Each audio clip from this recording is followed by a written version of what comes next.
This machine is the hammer strength Isolateral high row. This machine works the latissimus dorsi or lats and the middle upper back muscles, the traps or middle and lower trapezius in conjunction with the rhomboid.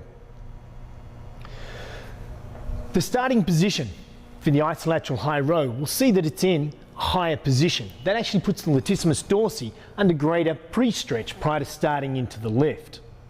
You'll also see that the handles, they start in a close position and come through to a wide position. This is called a diverging action. More the way the real world works, and also allows us to load the target or bigger muscles in the back more. You heard me mention that it's an isolateral machine. What isolateral means is that there's two loading points. So we'll see that there's 2 points at which the weights are placed on. We have 2 levers and they both then work independently of each other. That allows me to do this machine using 2 hands, a single hand, or an alternating hand action, or if somebody's injured, an uneven weight. Its application to the real world, this sort of action is if you want to pull yourself up onto a ledge, or if you're in a sporting situation and you have to pull somebody down. The isolateral action on this machine, it allows us to work not the lats and the rhomboid alone, but it means we can do the single arm actions, which means that we're then also using the muscles that help develop lateral stability through the spine and also rotational force or power through the spine as well. So now we're ready to get set up. First thing you want to do is you want to make sure that you've placed an even weight on each of the loading horns, if it's an even weight that you desire.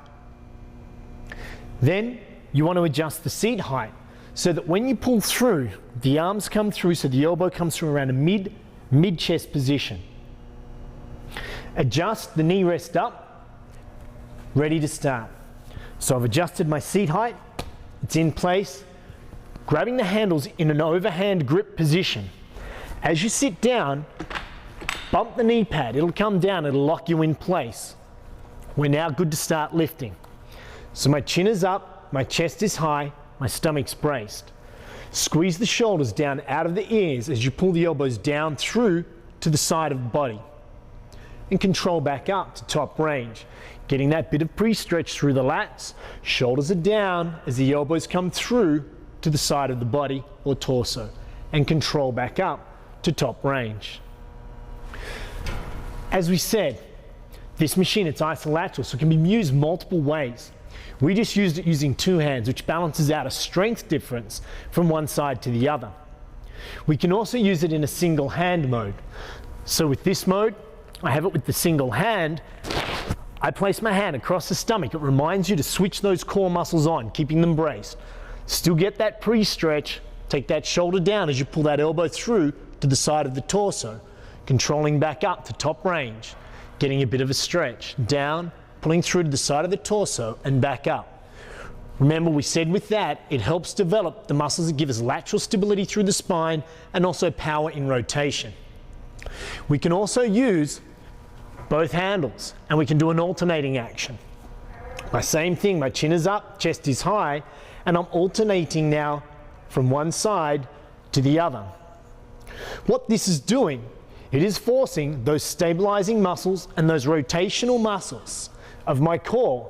It's alternating the action between them. In the real world, we don't get a warning that we've got to change direction, so it's a great way to use the machine. Some of the common mistakes that you'll see when people perform these style actions, they'll forget to engage their back and they'll start to pull from their bicep, because so often that's the way we do things in the real world. So they'll pull and you'll see a lack of movement through that shoulder girdle region. That's why we want to make sure those shoulders come down out of the ears as the elbows pull through to the side of the torso.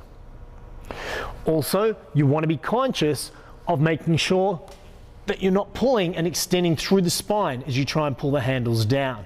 Keep yourself in that neutral position. The final thing that we want to consider is when you do a single hand action or alternating, you want to keep your body nice and symmetrical. So we keep it symmetrical, trying to avoid pulling through or rotating away. You want to make the muscles do the stabilizing, not the adjustment of the body.